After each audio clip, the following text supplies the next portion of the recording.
She drank a glass of wine from a long-haired man in a bar, but she didn't expect to wake up in a strange bed the next day. The weird thing is, there was a wedding photo of herself and that man hanging on the wall. Jenny was stunned. It was just an ordinary encounter. How did she become someone else's wife? She looked around in confusion. She found herself in a huge room. There was a picture of the long-haired man and James on the wall, and a painting from her museum collection. How did this painting end up here? What's even more bizarre is that my favorite mug was on the counter. The doorway was lined with her favorite shoes. Just when Jenny was wondering, that man came back. He greeted Jenny as soon as he entered the house, as if they were originally, as if they were a loving couple. At this moment, Jenny's mind was filled with thoughts. What happened to them last night? It turns out that Jenny has been married for 7 years. Her husband is a cool-looking engineer guy, but they never had kids. Her husband Tom would rather read a book every night. He won't even look at Jenny. This makes Jenny very depressed. In order to divert the pressure, Jenny could only work like crazy every day. She runs a private museum with her best friend. One day, the museum held a painting exhibition. Jenny's attention was suddenly drawn to a painting from the Orient, but she couldn't quite put her finger on it. That night they had a celebratory dinner at the bar. Tom went home early because he had a stomachache. Jenny had no choice but to drink her sorrows away. It was at this bar Jenny met David, the long-haired guy. David is a music composer. He's a famous musician in the area. The two of them hated each other. They talked a lot about art. After a few drinks, Jenny found David's beard and dark circles under his eyes more and more attractive. So she went straight home with David. We spent the whole night discussing art ideas in depth. Just as Jenny reached the top of the mountain, she woke up in David's house. But at that moment,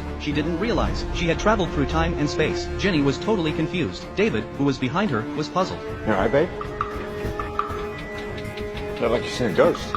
Jenny looked at the strange wedding ring on her hand, and began to tremble, but she didn't know how to explain it. She didn't understand a word her so-called husband was saying. David told her he was going to a concert in London. If Jenny didn't want to go, she didn't have to. There's no need to be so upset, because he knew Jenny would be nervous about flying on a private jet. Jenny was so confused, she couldn't say anything. She had to excuse herself to get some air. Once she was on the street, she took out her cell phone and looked through her photo albums. Sure enough, it was full of intimate photos of herself and David. Luckily, there was a picture of her best friend. She hurriedly called her best friend, but what she said on the phone made her head spin. The two of them are not on the same channel at all. Jenny asked her where her husband Tom was, but she said she didn't know Tom. She only knows David. So in this parallel world, she's still the same girlfriend, but now she owns a flower store. She's not the deputy director of a museum, and she doesn't know anything about the other parallel world. While Jenny was in a daze, she accidentally walked into her old house. Looking at the familiar house, she immediately thought her husband Tom might still be waiting for her, so she rang the doorbell with great anxiety. But it wasn't her husband who answered the door.